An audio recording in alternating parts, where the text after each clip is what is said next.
Hey, what's up guys, it's your girl Brandy, and today I want to show you guys the books that I've been reading lately. Mainly because all of the books that I read does not come on this channel as book reviews or reading vlogs. A lot of the books that I read, you guys don't usually see them until I'm doing a monthly wrap up.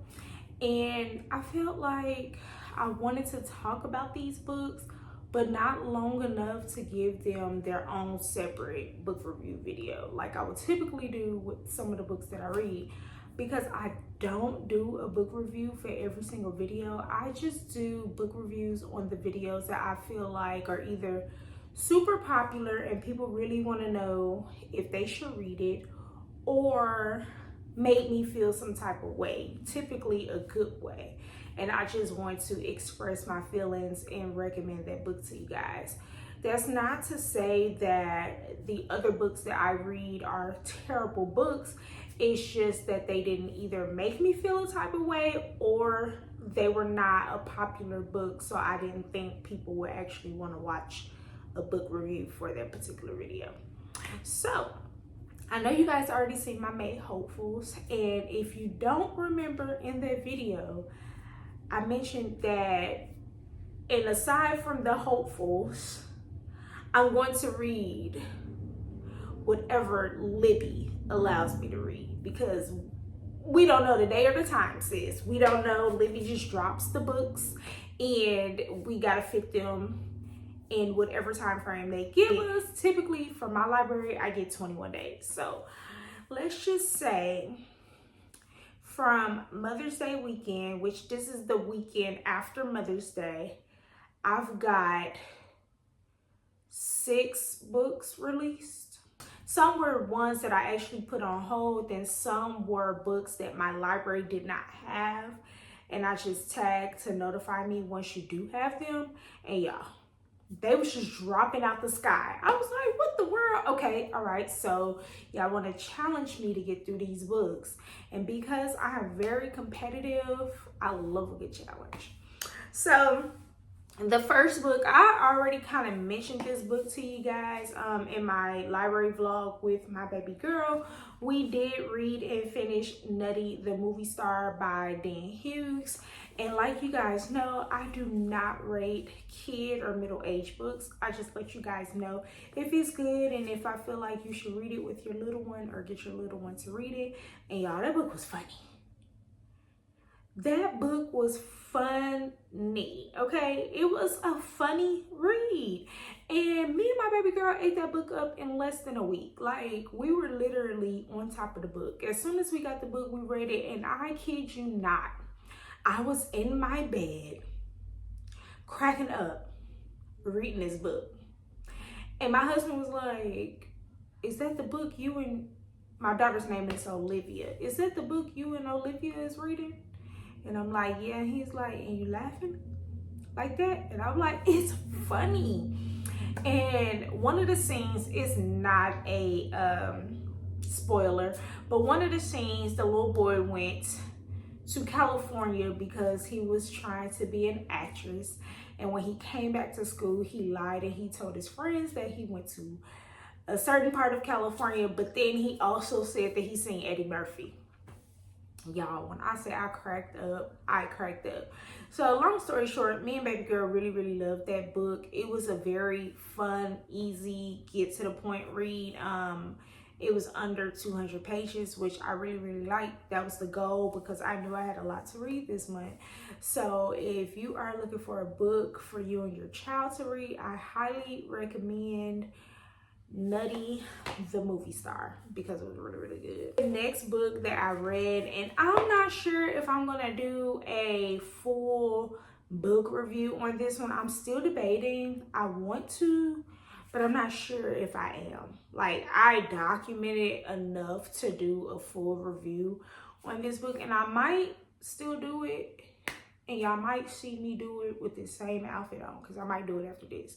But I did a buddy read with my friend, and I did The Icebreaker by Hannah Grace. And if you guys follow me on Instagram, my Bookstagram page, then you guys know I love this book. I found a new book boyfriend. And what I like about Hannah Grace is she puts playlists at the beginning of the book. And y'all, this playlist is so freaking good. Like when I say good, I created the whole playlist on my Apple Music so that I can listen to it. Seriously, listen to it. It's so freaking good. It's diverse. Got some of my favorite artists on there. Got some of my favorite songs on there. So I was like, girl, not only can you write, you could create a good playlist too. And I ended up getting book 2, which is Wildfire, and it had a playlist too. So I don't want to give y'all the rating of this book, but let's just say I loved it.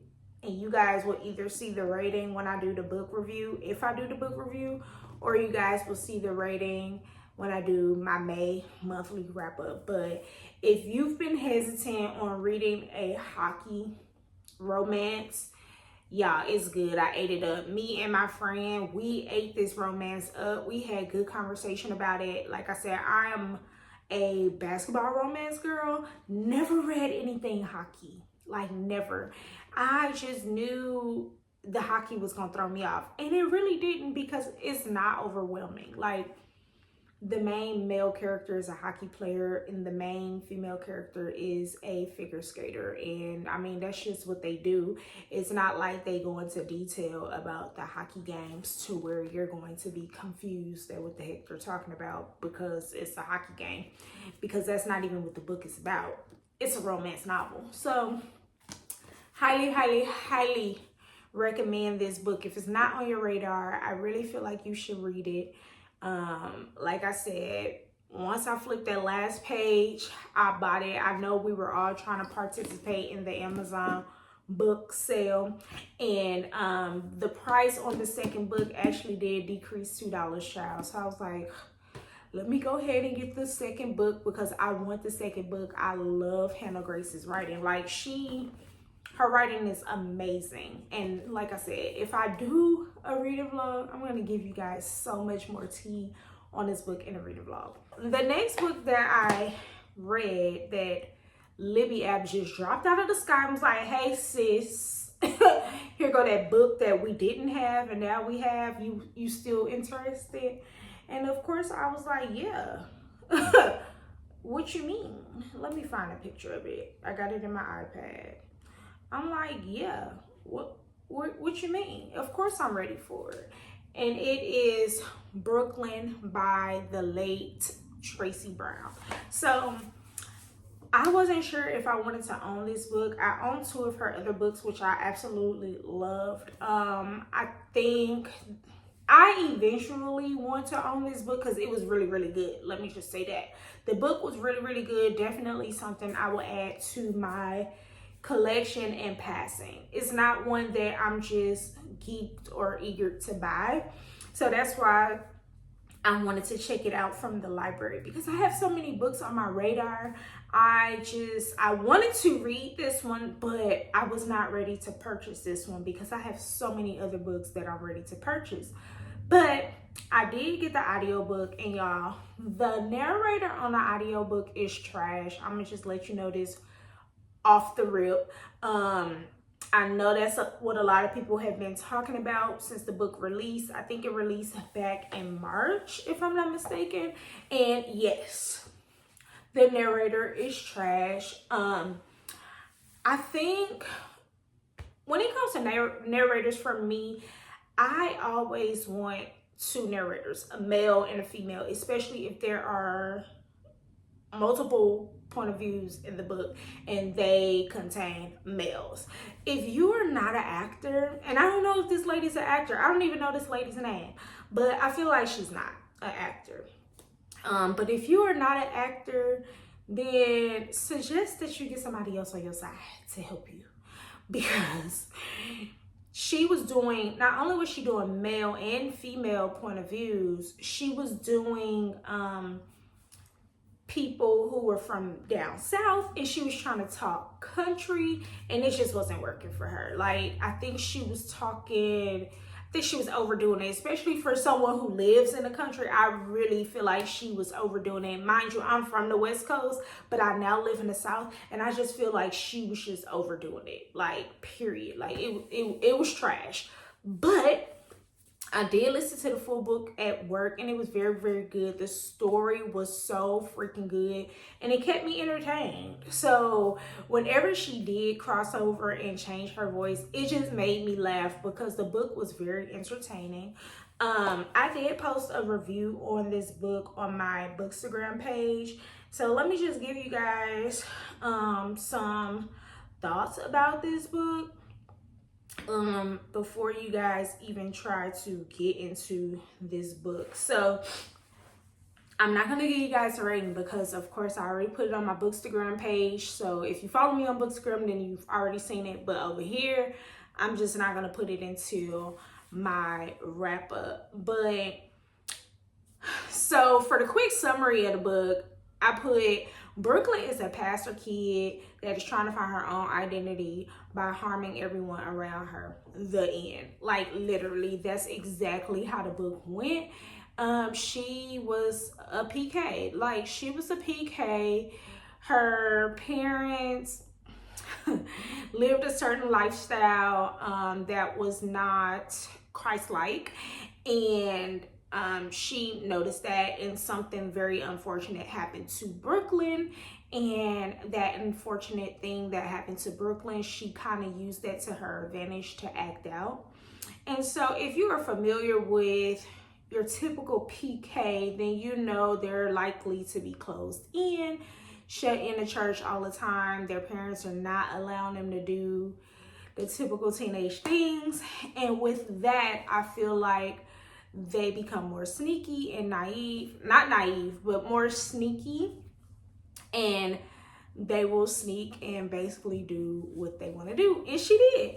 And in the middle of doing whatever it is that she wanted to do, she kind of burned every single bridge. Like, literally, she burned a bridge with her mama. She burned a bridge with her daddy. She burned a bridge with her brother. Burned a bridge with her sister. Burned a bridge with all her friends. Burned a bridge with her boyfriend. Like, she was just burning bridges. And she was a savage. The girl was a savage. She allowed her actions to hinder so many people around her, and she just really didn't give a damn. Like, she just didn't care. And like I said, but in her defense, she was a preacher's kid. So if you have any idea of how preacher kids are just closed in the church, and how the parents, if you don't have your typical first lady and pastor as parents, you know they want their kids locked in the church, child. They want them locked in the church. So I kind of gave her grace on that, but when she like dipped off and started doing her own thing, she was wilding. The girl was wilding, and it got to the point where you're like, okay, I'm gonna give you another chance, and then she messes that up, and then you're like, okay, I'm gonna give you another chance, and then she messes that up, and then you'll be like, oh my gosh, she's coming around, she's doing so much better. Then she messes that up, and you're like, okay, girl, how many chances we gonna give you? Like, what the heck is going on? So I was rooting for her, but she was kind of embarrassing me for rooting for her. And then it's not a fluffy read, but I feel like it is a palate cleanser when all you read is romance novels and thrillers. I'm not gonna act like I don't read urban fiction. Urban fiction was definitely my thing when I was in high school. Not so much as an adult, because I don't really want to read the stuff that is talked about in urban fiction. But this one is not as deep and not as bad, but it is a little bit different than Tracy Brown's storylines. Like I said, this is the last book she wrote before she passed away. It was very good. If you are an audiobook person, like that's your preferred way of reading, I don't even do it. You ain't gonna like the narrator. Like, audiobooks is not my preferred way of reading, so I can kind of deal with some trash narrators, but for someone who preferred reading is audio, I know you got a whole different way of analyzing these narrators, and this one ain't gonna be the one for you. What was next? Okay, so the next book that I'm still currently reading it. I actually have it as a physical copy, but I also borrowed it from the Libby app as well. That way I can have it on my Kindle and read it when I'm either on the go or at work. And it is Ace of Spades, finally. And if you guys watched my May hopefuls, then you guys know that this book was on my May hopefuls, and I am finally about 50% in, and I am loving it. I actually borrowed it from the Libby app as well. That way I can have it on the go. So like I told y'all, Libby was just dropping these books like, here you go. You ready for it? I had to return one. And the one that I returned was actually one that I had on hold for a very, very long time, and it was actually before I had the physical book, and it was one of S.A. Cosby's books, and I'm just not ready to read that book at this moment. I'm trying to just hold on to his books a little tight because I have 2 more that I need to read out of his catalog, and that's gonna be it. So I returned that one. There was a lot of people waiting in line, and I'm like, let me not be mean, I'm gonna return that one. But back to Ace of Spades. So this book is so much raved about, especially on Bookstagram with my bookish friends. All of my bookish friends have read this book and they've been raving about the book. I'm not going to say much about the book because I haven't decided if I'm going to do some type of book review on it. But one thing I do want to say is that it has been compared heavily to Pretty Little Liars. And when I got into the book, y'all, I seen Gossip Girl. I didn't see Pretty Little Liars. Now, I might need to refresh my memory on Pretty Little Liars. They even reference somebody from Gossip Girl in the book. Let me see if I have the note. They even reference somebody from Gossip Girl. And I was like, see? Who did they reference?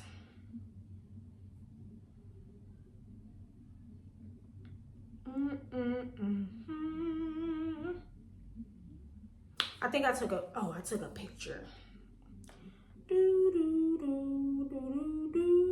Yep, here it is. So it says, she told me herself she needed to seem more like Blair Wardolph and less like Meg Griffin. So I'm like, there it is. So I was kind of confused, and I'm not gonna say, you know, my bookish friends was lying because I still got 50% more to go. But with the way that this book is going, it's giving Gossip Girl, like the way Gossip Girl was like XOXO, Gossip Girl, like it's giving very much that. So I was kind of confused because I'm like, I was looking for the Pretty Little Liars comparison, but I'm getting Gossip Girl. But anyway, nonetheless, the book is good. And it's not even, the book is not even what I thought it would be. I don't know what the heck I thought it would be. All I was looking for was the comparison to Pretty Little Liars, and I automatically picked up Gossip Girl. But as far as the plot and the storyline, I had no thoughts about it even when I read the synopsis. Like, I'm like, I don't know what to think about what this book is gonna be about. But it's actually very good, like so good. I've been talking to my husband about it, and he like, because you know, husbands don't really care. But yeah, so that's another book that I am currently reading. And then Libby decided that they wanted to drop another audiobook on me. And this one, I just finished it this morning, and it is A Love Song by Ricky Wild by Tia Williams. Now, let me tell you guys, while I'm recording this video, I have not posted my review on my Bookstagram yet, but by the time you guys see this video, my review is going to be posted because I'm actually posting it tomorrow. I love the book. This is my first Tia Williams book, and I did not want this to be my first Tia Williams book. I was debating so hard on if I was going to read this book because of the reviews, and it wasn't what people were actually saying about the story. It was more so how the story was written, and I was afraid that I was going to be lost. And so I was like, well, if I read it, I can't buy it. I can't buy it because I would hate to buy something, be lost, slide the book to the side, never pick it up again. So I put a tag on my Libby app that whenever they get this book, let me know so I can check it out. The book dropped out of the sky, immediately pressed play on it. It took me like 3 busy days to kind of listen to it and finish it. The reviews is true. It's confusing. It's weird, and I'm not saying it in a bad way. I'm saying it in a way to people that are not familiar with the things that are going on in the story. Anything new to us, we quick to call it weird. So once you get past the quote unquote weird stuff, it gets better. It does go back in time, present time. And when I say present, I mean February 2024.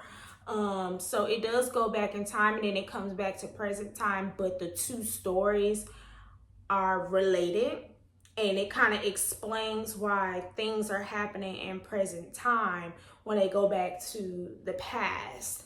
So it's a lot of, you got to think when you're listening or reading this book. I feel like if I had got the physical copy, I would have DNF'd it because I would have been bored. It was several times where I kind of zoned out and it was just playing and I wasn't even grasping what the heck was going on. Like, I just wasn't. But it is such a beautiful romance. Like, it really is. And I'm just so happy that I gave it a chance.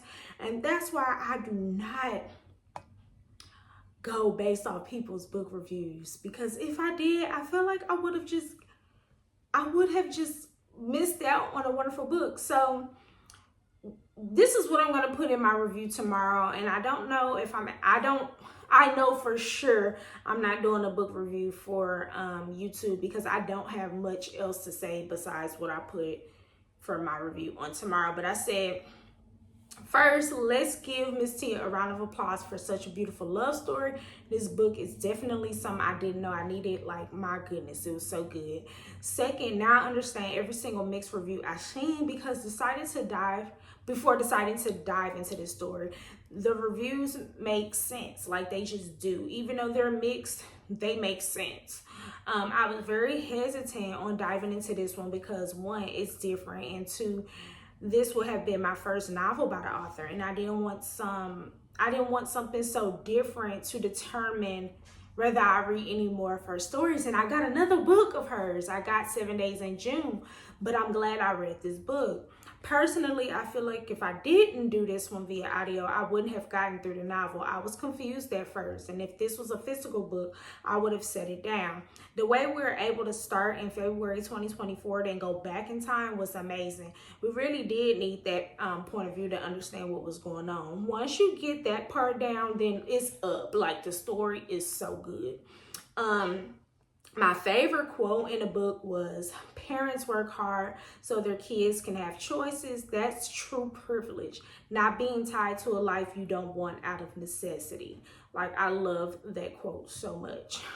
Ricky, which was the main female character, she was an open spirit. I hate that her sisters couldn't understand her enough to respect what she wanted to do with her life. Introducing her sisters as the chipmunks to Ezra was just so funny to me.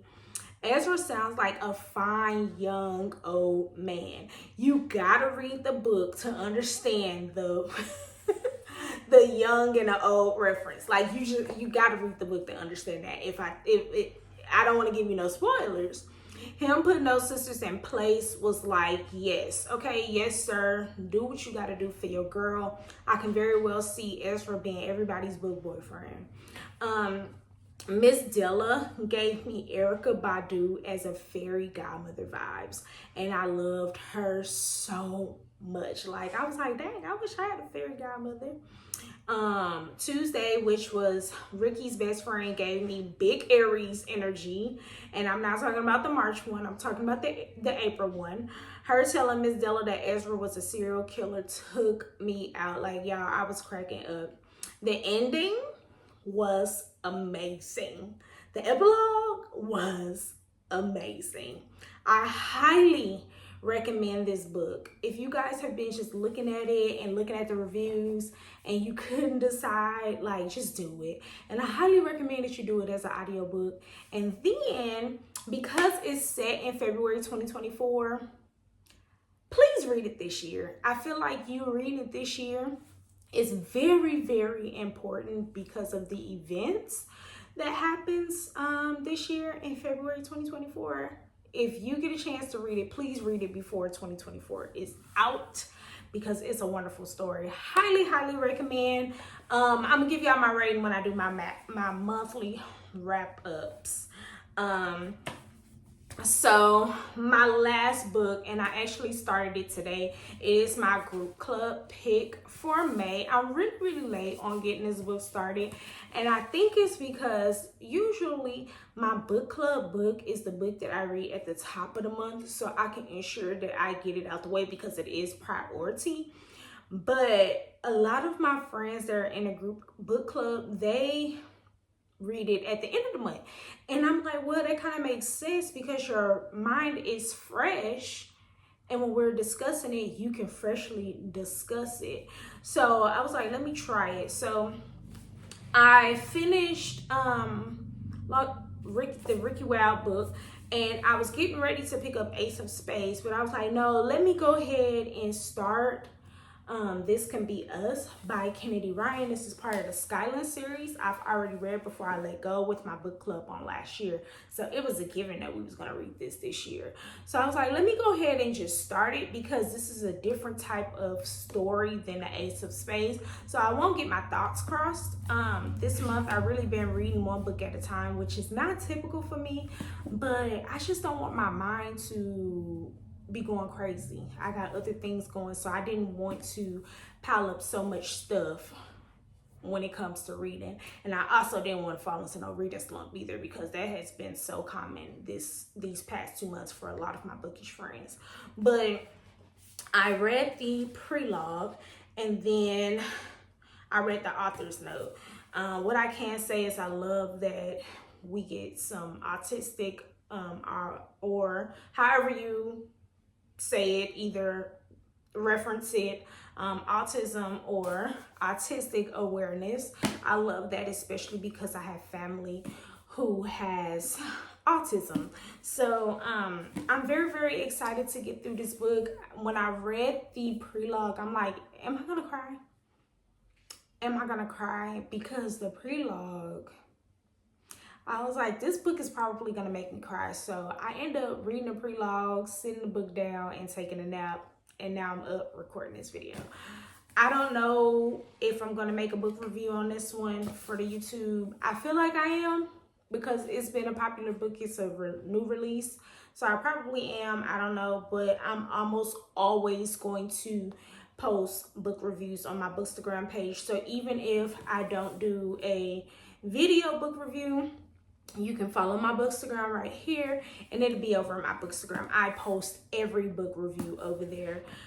So yeah, this is what I've been reading lately. And you guys, it's been a good reading month this month so far. I can't wait to do my monthly wrap up so that I can give you guys my top read and my least.